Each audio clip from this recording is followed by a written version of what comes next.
बच्चों, अब board exam के बहुत कुछ दिन बचे हैं, तो अब आपको अपनी तैयारी को समेटनी होगी। चीजों को जो याद किया है उसे बहुत छोटा करना होगा ताकि आप मल्टीपल रिवीजन कर सके।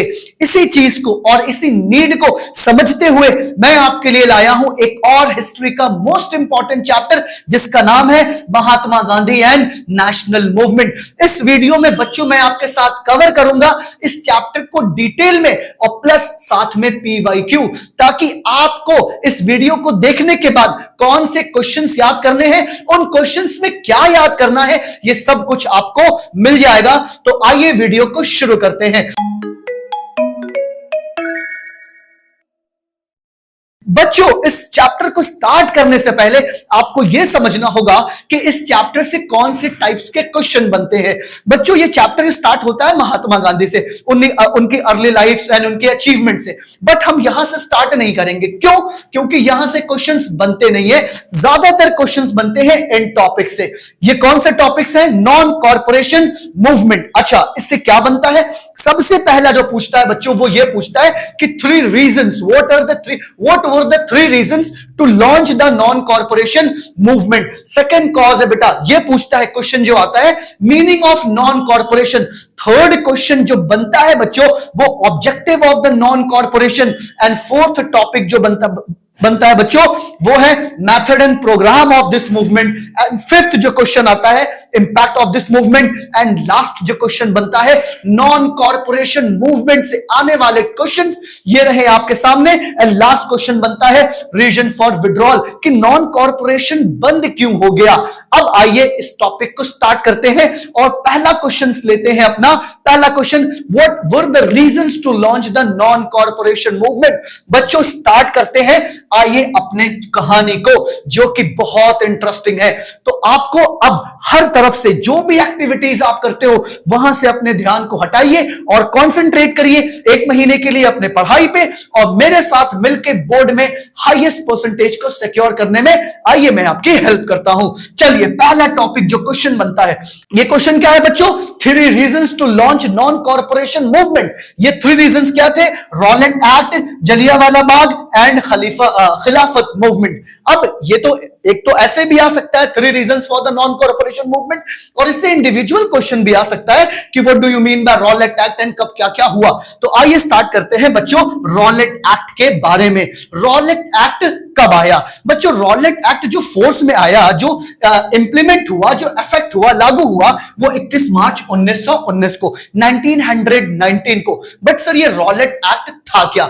देखो बच्चों, गांधीयन फेज स्टार्ट होने से पहले नेशनल मूवमेंट थोड़ा वीक हो गया था, लेकिन बाद में होम रूल लीग मूवमेंट आया एंड गांधी जी के चंपारण सत्याग्रह, खेड़ा सत्याग्रह, अहमदाबाद सत्याग्रह काफी पॉपुलर होता जा रहा था। ठीक है, इससे क्या हुआ कि नेशनल मूवमेंट एक तरीके से जोर पकड़ रहा था। तो ब्रिटिशर्स ने सोचा कि क्यों ना कुछ ऐसा करें जिससे ये नेशनल मूवमेंट को और सप्रेस किया जाए। इसके लिए इन्होंने एक बिल पास किया गया और उस बिल को कहा इन लोगों ने रॉलेट एक्ट। इस एक्ट का सिंपल सा जो बेसिक ऑब्जेक्टिव था, मेन ऑब्जेक्टिव था, वो बच्चों ये था कि जो नेशनल मूवमेंट है, जो हमारा नेशनल मूवमेंट है, उसको सप्रेस करना के लिए ये एक्ट बनाया गया। दूसरा पॉइंट ये था कि बच्चों इस एक्ट के जरिए पुलिस को बहुत ज्यादा पावर दी गई। पहला पावर यह दिया गया कि पुलिस के पास बहुत ज्यादा पावर है, वो किसी भी प्लेस पे अगर उसे कुछ डाउट है या कुछ उसे लग रहा है कि कुछ यहां हो सकता है, तो विदाउट वारंट वो किसी भी प्लेस को सर्च कर सकती थी। दूसरी बात यह थी कि पुलिस को अगर लगता है किसी को भी विदाउट एनी रीजन अरेस्ट कर सकती थी। उसका सीक्रेट ट्रायल होता था एंड कोर्ट का जो भी डिसीजन आया उसके खिलाफ कोई अपील भी नहीं कर सकता था। इसीलिए इस एक्ट को पॉपुलरली यह जाना जाता है नो वकील, नो अपील, नो दलील। तो यह है बच्चों रॉलेट एक्ट, और यह बड़ा खतरनाक है कि किसी को भी अरेस्ट कर लेना बिना किसी रीजन के, किसी भी प्लेस पे जाके रेड डाल देना, छापा डाल देना, सर्च करना, और अगर अरेस्ट कर भी लिया है तो भाई साहब उसके लिए लॉयर का इंतजाम करना, कोर्ट में जाना, ये भी प्रोविजन नहीं। ना तो आप अपील कर सकते हैं, ना आप वकील कर सकते हैं, और ना आप कोई दलील दे सकते हैं। This was the first step कि भाई नेशनल मूवमेंट को क्रश किया जाए, इसके लिए रॉलेट एक्ट बनाया गया। उसके बाद बेटा सेकंड रीजन क्या बना नॉन कॉर्पोरेशन मूवमेंट को स्टार्ट करने का? वो सेकंड रीजन बच्चों ये था कि हमारा जलियांवाला बाग ट्रेजेडी।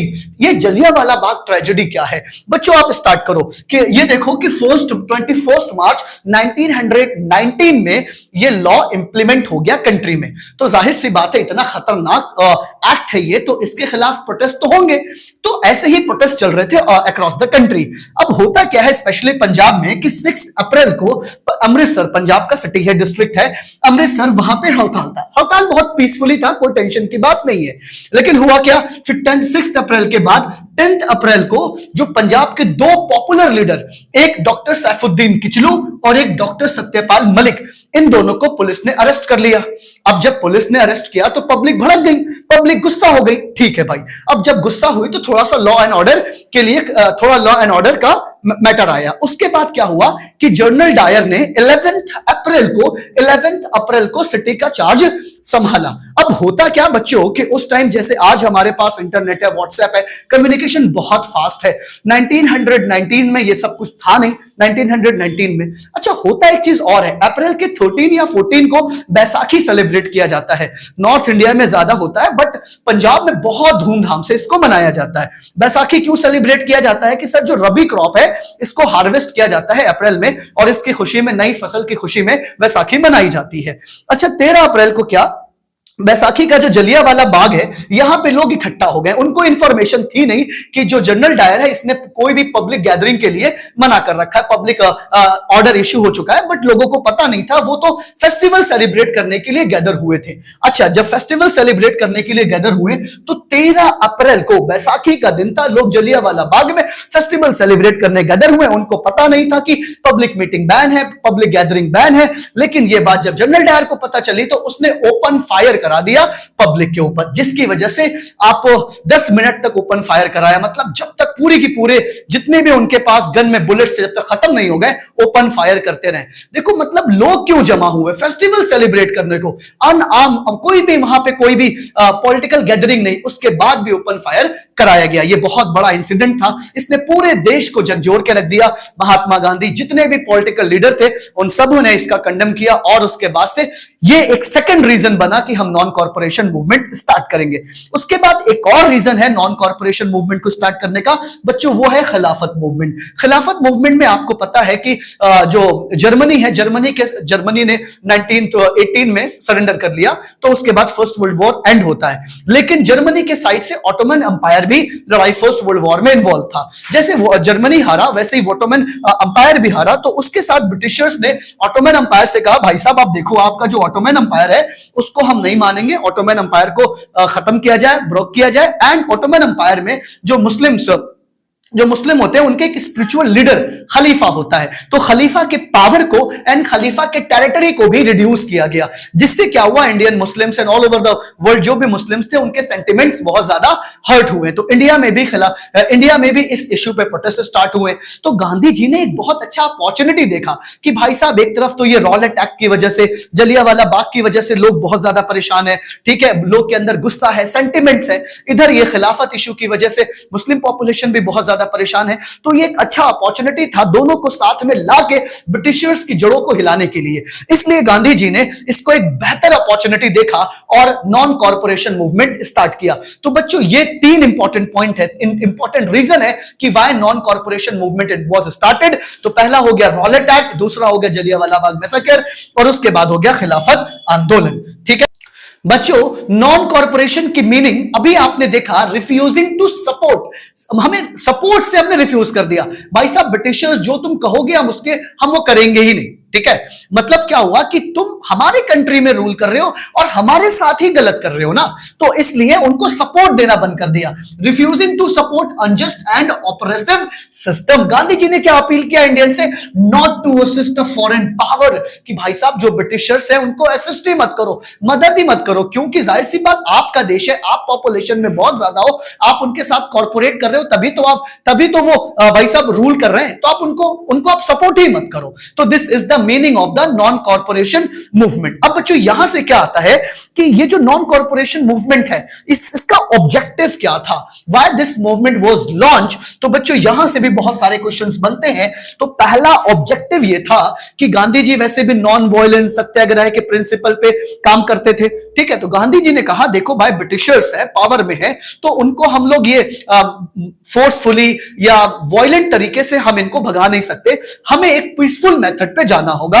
और वो मेथड क्या है कि भाई साहब हम नॉन कॉर्पोरेशन मूवमेंट के थ्रू आगे बढ़ेंगे, to oppose British rule through peaceful and non violent means, ठीक है। पीसफुल तरीके से हम अपनी बात रखेंगे, इनको सपोर्ट नहीं करेंगे। अच्छा, उसके बाद जो पंजाब में इन्होंने किया था जलियांवाला बाग ट्रेजेडी, उसके लिए भी इनको अकाउंटेबल बनाओ कि आप एडमिट करो कि तुमने ये बहुत बड़ा जुर्म किया है हमारे देश के लोगों के साथ। जो फेस्टिवल सेलिब्रेट करने गए थे, तुमने उन निहत्थे लोगों पे गोली चलाई, उसमें बच्चे, छोटे, बड़े, बूढ़े सब थे, जिनका कोई भी गुनाह नहीं था, कोई भी गलती नहीं थी, तुमने उनके ऊपर फायर किया। तो क्या है, to hold a British officer responsible for the brutal action in Punjab. उसके साथ साथ अभी आपने देखा कि तीसरा पॉइंट क्या था बच्चों, खिलाफत मूवमेंट। पढ़ लो भाई, 1 महीने की बात है, उसके बाद बोर्ड एग्जाम होंगे, बोर्ड में तो सब पढ़ते हैं, उसके बाद थोड़ा बहुत आराम करना, क्योंकि बोर्ड में अच्छे नंबर लाना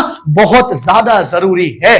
आगे बढ़ते हैं, टू सपोर्ट खिलाफत मूवमेंट। क्या करना, खिलाफत मूवमेंट। अभी आपने देखा था थर्ड रीजन था जिसकी वजह से नॉन कॉर्पोरेशन मूवमेंट को गांधी जी ने लॉन्च किया। तो सपोर्ट खिलाफत movement and promote Hindu Muslim unity, क्योंकि यही वो यूनिटी है जिसको ब्रिटिशर्स कहते थे डिवाइड एंड रूल करके ही, डिवाइड करते थे एंड रूल करते थे। तो गांधी जी ने कहा भाई साहब अगर हमें अपने मूवमेंट को बड़ा करना है तो हिंदू मुस्लिम यूनिटी को प्रमोट करना ही होगा। और खिलाफत मूवमेंट ये बहुत बढ़िया अपॉर्चुनिटी दिया, और Jallianwala Bagh and Rowlatt act, जिससे दोनों कम्युनिटी साथ में आई और इन दोनों ने मिलकर एक बहुत लार्ज स्केल पे मूवमेंट को स्टार्ट किया।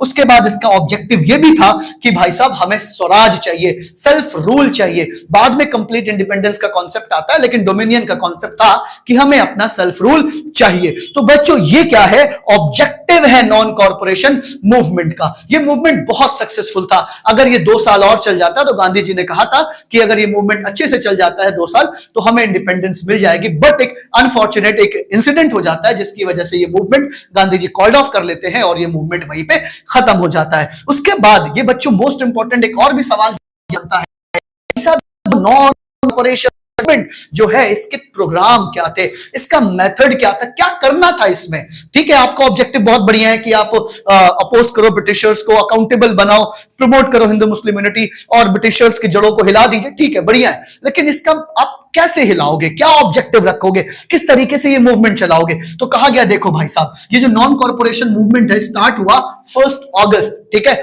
मार्च में आपने देखा रॉलेट एक्ट आया 1919 में, और 13 अप्रैल 1919 जलियांवाला बाग ट्रेजेडी हो रहा है। उसके बाद 1 अगस्त लगभग 1 साल के बाद 1920 में ये जाके मूवमेंट स्टार्ट हो रहा है, ठीक है। खिलाफत मूवमेंट के बाद ये खिलाफत मूवमेंट को मर्ज करके ये हमारा नॉन कॉर्पोरेशन मूवमेंट स्टार्ट हो रहा है।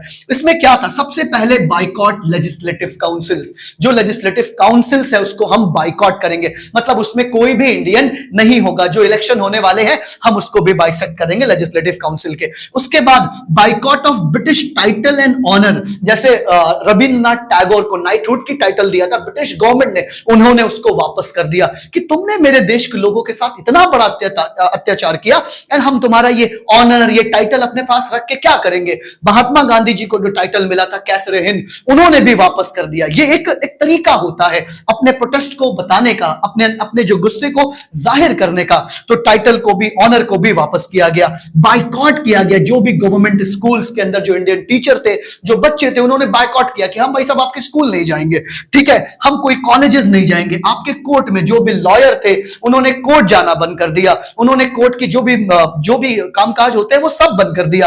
अच्छा, बाइकॉट क्या किया, फॉरेन गुड्स जो वो इंपोर्ट करके इंडिया मंगाते थे ब्रिटेन से गुड्स, उसका भी बाइकॉट स्टार्ट हो गया।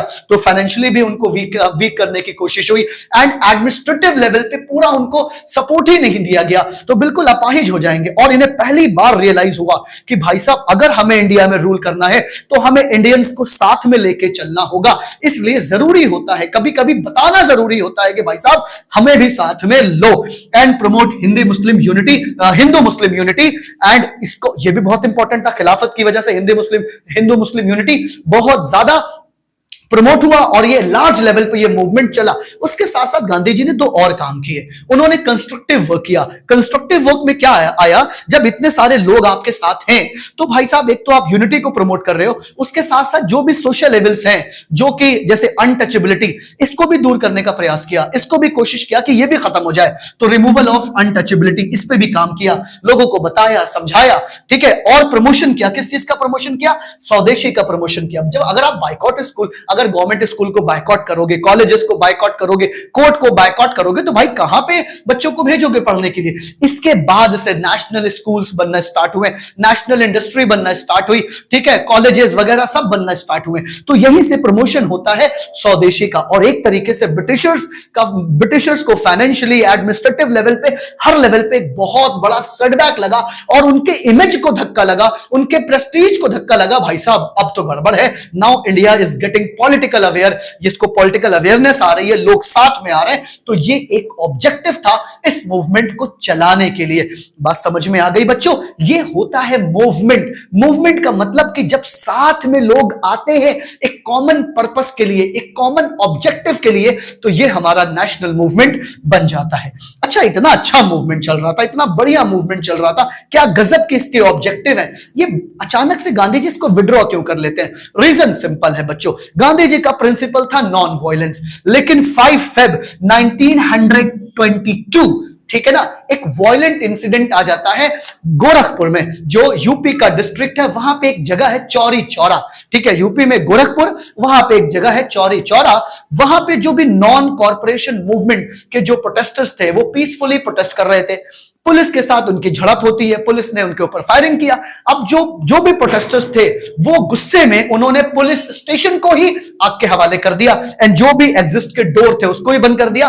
22 पुलिस वाले अंदर, 20 या 22 जलकर अंदर ही मर गए, ठीक है, 22 पुलिसमैन। अब ये जो इंसिडेंट है, गांधी जी को यह लगा कि जो भी अभी भी हमारे कंट्रीमैन नॉन वायलेंट प्रोटेस्ट के लिए प्रिपेयर नहीं हुए हैं और उनके प्रिंसिपल के अगेंस्ट था, तो गांधी जी ने इस मूवमेंट को कॉल्ड ऑफ कर लिया, इस मूवमेंट को सडन बंद कर दिया। कहा कि भाई अब मैं इस मूवमेंट में पार्टिसिपेट नहीं कर रहा हूं। अब जब लीडर ही नहीं रहेगा तो मूवमेंट को लीड कौन करेगा? इसकी वजह से बच्चों, reason for withdrawal of the movement क्या है? चौरी चौरा इंसिडेंट। और चौरी चौरा इंसिडेंट की वजह से नॉन कॉर्पोरेशन मूवमेंट बंद हुआ। तो ये देख सकते हैं आप, violent incident took place, a group of non-corporation movement protesters were fired upon by the police during a peaceful and angry crowd set a fire to the police station, leading to 22 policemen died. Because of this, Gandhi ji decided to withdraw the movement.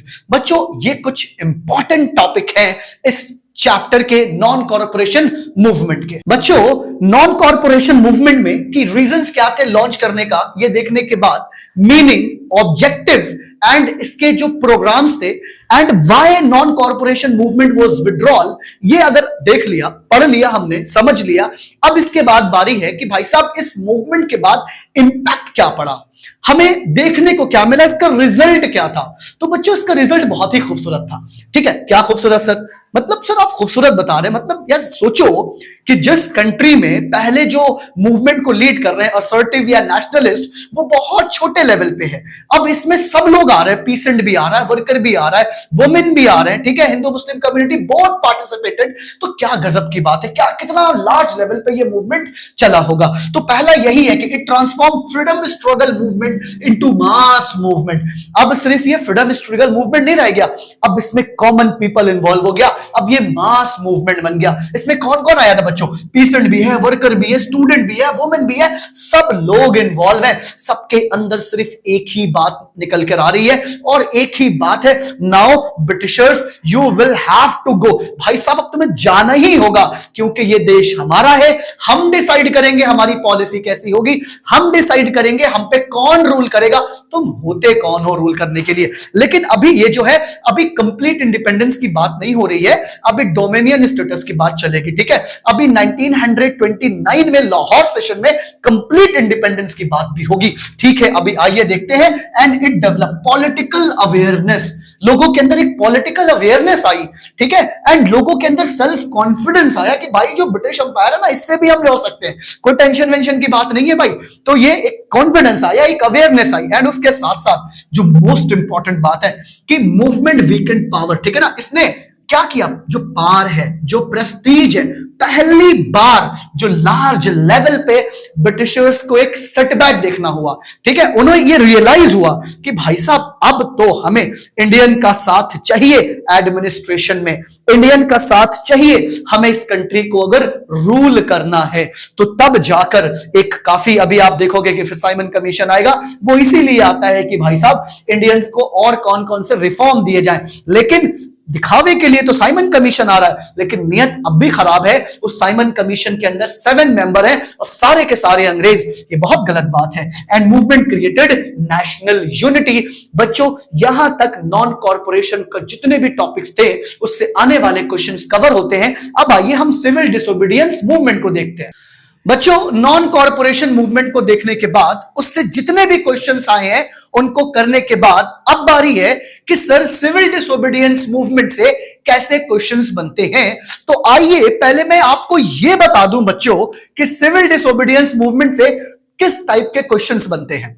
बच्चों जो इससे पहला question आता है वो ये आता है कि व्हाट वर द सर्कमस्टांसेस जिसकी वजह से सिविल डिसोबीडियंस मूवमेंट शुरू हुआ। अच्छा उसके बाद मूवमेंट शुरू हो गया, उसके बाद अगला क्वेश्चन बनता है कि आप शॉर्ट नोट लिखो दांडी मार्च पे, या गांधी इरविन पैक्ट से भी क्वेश्चन आता है, and second round table conference से भी क्वेश्चन आता है, and programme of the civil disobedience movement या impact of the movement. Means कि मूवमेंट लॉन्च हुआ, उस मूवमेंट का रिजल्ट क्या था जिसे हम इंपैक्ट कहेंगे।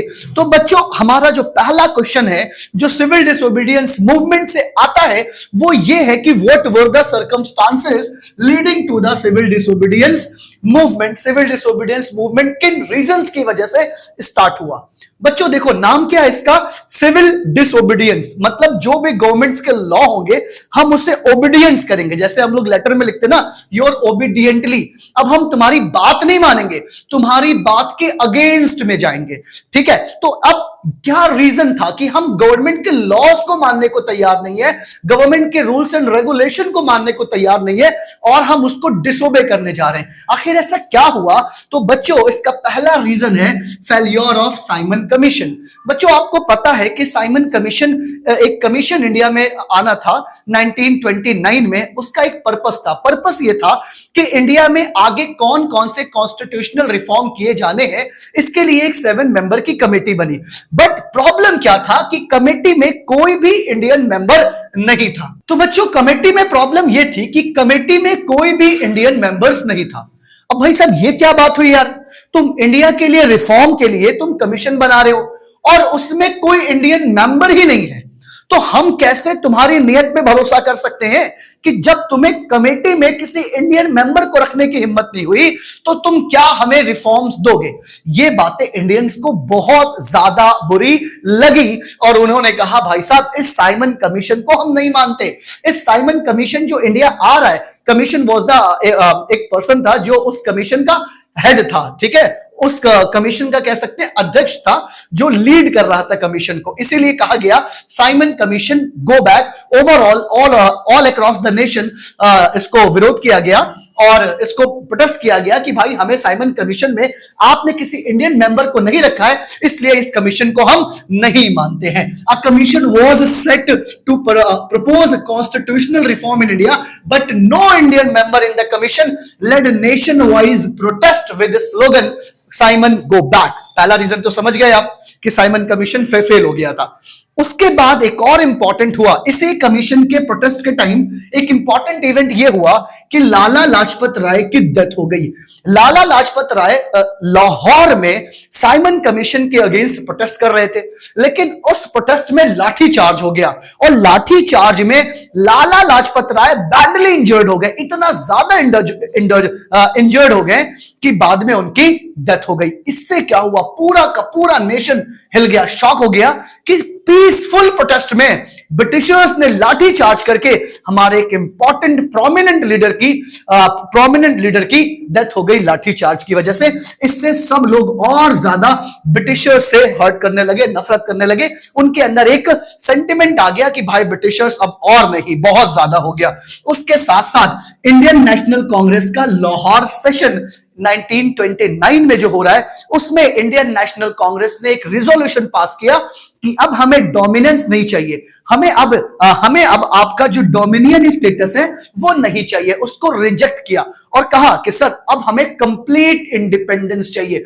डोमिनियन स्टेटस ये था कि सेंट्रल लेवल पे ब्रिटिश गवर्नमेंट रहेगी, हमें प्रोविंशियल लेवल पे सेल्फ रूल देने दो, हमें दे दो। बट 1929 में लाहौर के सेशन में, जो लाहौर सेशन हो रहा है 1929 में, इसमें कांग्रेस ने रिजोल्यूशन पास किया जिसमें जो प्रेसिडेंट थे जवाहरलाल नेहरू, उन्होंने कहा नहीं नहीं, अब डोमिनियन स्टेटस से बात नहीं बनेगी, नाउ द टाइम हैज केम कि हमें कंप्लीट इंडिपेंडेंस चाहिए ब्रिटिशर से। और उन्होंने कहा कि हम जो राउंड टेबल कॉन्फ्रेंस प्रपोज है उसका बाइकआउट भी करेंगे। एंड इसीलिए 26 जैन 1930 को ऑल ओवर इंडिया नेशनल क्या मनाया गया, पूर्ण स्वराज डे सेलिब्रेट किया गया। इसीलिए आफ्टर इंडिपेंडेंस जो हमारा कॉन्स्टिट्यूशन है उसको अडॉप्ट किया गया 26 जनवरी 1930, और इसीलिए हम 26 जनवरी 1930 को अपना रिपब्लिक डे मनाते हैं, क्योंकि ब्रिटिशर्स ने हमें इस दिन आजादी ना देके 15 अगस्त को दे दी। इसी दिन हमने अपनी पहला कंप्लीट इंडिपेंडेंस डे सेलिब्रेट किया था।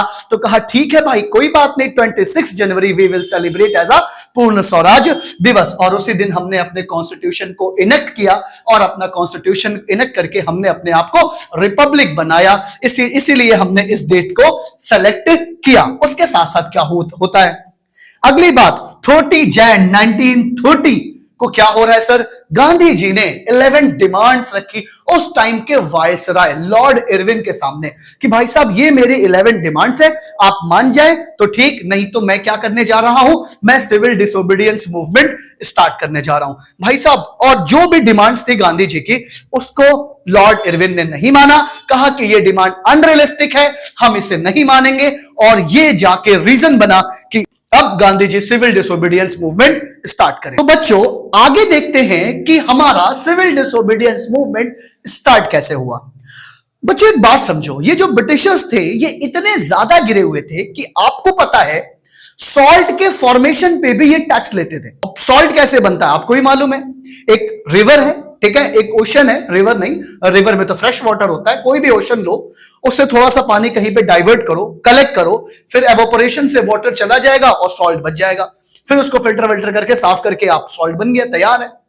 वो उस पे भी टैक्स लेते थे। गांधी जी ने बिल्कुल कॉमन पॉइंट सेलेक्ट किया, क्योंकि सॉल्ट सबके लिए चाहिए, चाहे वो रिच हो, पुअर हो, कोई भी क्लास हो, भाई साहब सॉल्ट का मुद्दा सबके लिए जरूरी है। गांधी जी ने कहा कि भाई काम करते हैं, हम सॉल्ट लॉ को डिसोबे करते हैं और यहीं से स्टार्ट करेंगे सिविल डिसोबीडियंस मूवमेंट। अब इसके लिए क्या किया, गांधी जी ने अपने 78 फॉलोअर के साथ कब 12 मार्च 1930 गांधी कब उसके सामने लॉर्ड इरविन के सामने डिमांड कब रखी, डिमांड रखी उन्होंने 30 जैन 1930 को कि भाई साहब ये मेरे 11 डिमांड से आप मान जाइए, कोई बात नहीं। उसने कहा मैं नहीं मानूंगा। गांधी जी ने कहा ठीक है चलो हम सिविल डिसोबीडियंस मूवमेंट के लिए दांडी मार्च स्टार्ट कर रहे हैं। कब स्टार्ट किया, 12 मार्च 1930। गांधी जी ने अपने 78 फॉलोवर के साथ साबरमती आश्रम, जो साबरमती आश्रम है, वहां से उन्होंने अपना सफर स्टार्ट किया और दांडी, जो कि गुजरात, जो मतलब जो सी के किनारे, ओशन के किनारे एक विलेज है जहां से आप सॉल्ट का फॉर्मेशन जहां पे होता था, उसी विलेज के पास गए, ठीक है, अपने 78 फॉलोवर के साथ अपना जर्नी स्टार्ट किया 12 मार्च 1930 और दांडी पहुंचे 5 अप्रैल 1930 को। एंड 6 अप्रैल 1930 मॉर्निंग में गांधी जी ने सॉल्ट उठाया और कहा भाई साहब अब हम ये सॉल्ट खुद बनाएंगे, टैक्स लेके दिखाओ, हमारा देश है, टैक्स लेके दिखाओ, क्यों टैक्स दे तुम्हें सॉल्ट पे, मैं इसमें क्या लग रहा है तुम्हें सॉल्ट बनाने पर टैक्स ले रहे हो। तो गांधी जी ने जैसे ही सॉल्ट लॉ को डिसओबे किया, पूरे कंट्री में अक्रॉस द जहां जहां पे ओशन था, जहां जहां पे सॉल्ट का फॉर्मेशन होता था, लोग ने इलीगल सॉल्ट बनाना शुरू किया अपने पर्सनल यूज के लिए। इससे स्टार्ट हो गया हमारा सिविल डिसोबीडियंस मूवमेंट। तो बच्चों याद रखना, on 6 April 1930 Gandhi picked up a handful salt from the seashore and disobeyed the British salt law. Gandhi ji ने स्टार्ट कर दिया सिविल डिसोबीडियंस मूवमेंट। लोगों ने डिसओबे करना स्टार्ट किया गवर्नमेंट के फॉरेन क्लोथ, ठीक है, गवर्नमेंट रूल्स, सब चीज को डिसओबे करना, बल्कि मैं खुद का फॉर्मेशन करने लगे salt for the personal use. ये मूवमेंट इतना ज्यादा स्ट्रांग हो गया कि पूरे कंट्री में एक टर्मोइल हो गया, मतलब एक कि जो हर कोई मूवमेंट को सपोर्ट करने लगा। मूवमेंट बहुत स्ट्रांग चल रहा था, गवर्नमेंट परेशान हो गई, first round table conference fail हो गया और गवर्नमेंट को पता था कि भाई साहब अब अगर कांग्रेस को किसी भी इश्यू में शामिल नहीं किया तो कोई भी बात बनने वाली नहीं है। अब गवर्नमेंट ये चाहती थी कि सेकंड राउंड टेबल कॉन्फ्रेंस में गांधी जी जाए पार्टिसिपेट करने के लिए, ठीक है, और इसके लिए गवर्नमेंट क्या चाहती थी कि इंडिया में कम से कम पीस रिस्टोर हो, जो कि डिस्टर्ब हुआ है सिविल डिसोबीडियंस मूवमेंट की वजह से। अच्छा, सिविल डिसोबीडियंस मूवमेंट सारे के सारे जो बड़े पॉलिटिकल लीडर थे उस टाइम के, जो नेशनल फ्रीडम फाइटर थे, उनको अरेस्ट कर लिया गया था, वो जेल में थे। तो गांधी जी ये चाहते थे कि भाई साहब गांधी जी का कहना यह था कि तुम पहले एक काम करो, जितने भी पॉलिटिकल प्रिजनर हैं उनको आप आजाद करो, कांग्रेस की जो भी प्रॉपर्टी तुमने सीज कर रखी है, कॉन्फिस्केट कर रखी है, जो भी वर्कर्स की प्रॉपर्टी तुमने सीज कर रखी है पहले वो हटाओ। उसके बाद जो भी इंडियंस हैं उनको तुम परमिट करो कि वो सॉल्ट का मैन्युफैक्चरिंग या सॉल्ट का फॉर्मेशन कर सकते हैं अपने पर्सनल यूज के लिए। गांधी जी ने डिमांड रखी, ब्रिटिशर्स ने मान ली। मतलब अब एक जो टाइम आ गया कि अब इंडियंस और Britishers same to same equal condition पे बात कर रहे हैं, और ब्रिटिशर्स ने ये मान लिया कि ट्रू इंडिया को रिप्रेजेंट करने वाली कोई बॉडी है तो वो कांग्रेस है। इसलिए ब्रिटिशर्स चाहते थे कि Gandhi ji second round table conference में जाए, और गांधी इरविन पैक्ट हुआ। कब जाकर हुआ बच्चों? वो हुआ 5 मार्च 1931, नॉट 30, याद रखना, 1930 को गांधी और इरविन के बीच एक पैक्ट हुआ। उसमें गांधी जी ने डिमांड रखा कि जितने भी पॉलिटिकल प्रिजनर हैं उनको आप आजाद करो, और हम बदले में क्या करेंगे, सिविल डिसोबीडियंस मूवमेंट को सस्पेंड कर देंगे। टेम्परेरी सस्पेंड किया, क्यों?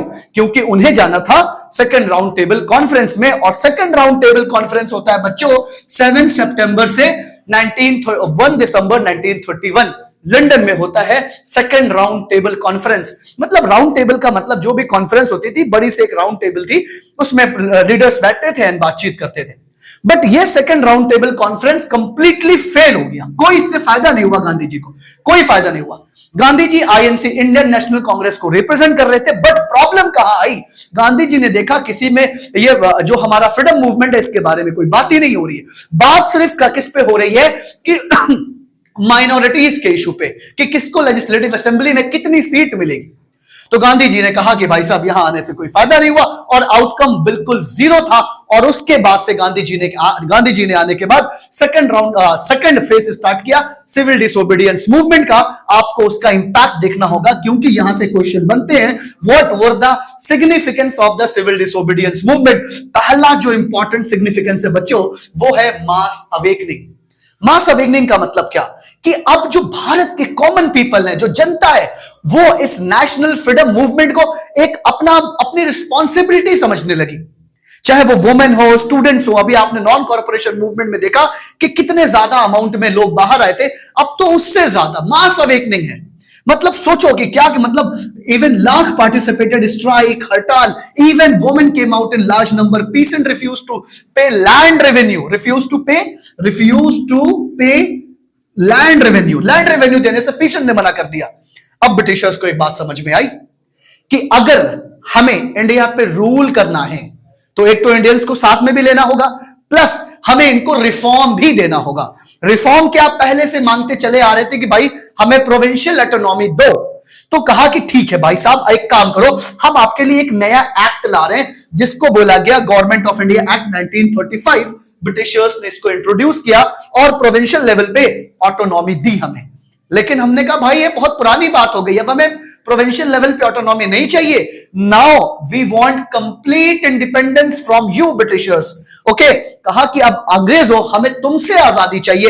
एंड चलो अभी तो हम इंपैक्ट देख रहे हैं। अभी हमारा क्या चल रहा है, अभी ये 1935 का एक्ट है, 12 साल में तो हमें आजादी मिलने ही वाली है। अभी कैसे आगे के इवेंट डेवलप होते हैं हम वो भी डिस्कस करेंगे। बट अभी हम यहां बच्चों क्या पढ़ रहे हैं कि 1935 में government of India act introduce किया, प्रोविंशियल ऑटोनॉमी दिया। लेकिन इस मूवमेंट की खास बात यह भी है कि जो सोशल रिफॉर्म, जो कंस्ट्रक्टिव वर्क गांधी जी ने शुरू किया था नॉन कॉर्पोरेशन मूवमेंट के टाइम, वो और ज्यादा स्ट्रांग होता गया।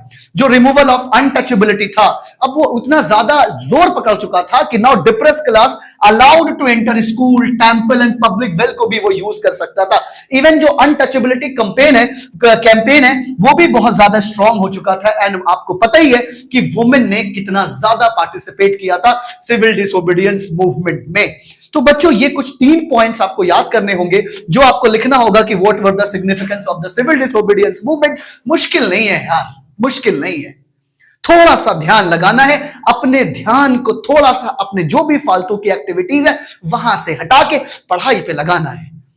कुछ महीने की बात है, उसके बाद तुम्हारे परसेंटेज खुद ब खुद ऊपर चलते चले जाएंगे और कुछ करने की जरूरत नहीं है। अगर मेरी वीडियो आपको अच्छी लगे, लाइक करें, शेयर करें, सब्सक्राइब करें, दोस्तों में शेयर करें, कमेंट में बताएं कि और किन टॉपिक्स पे आपके लिए मैं वीडियो बनाऊं। तब तक मिलते हैं आपको अगले वीडियो में।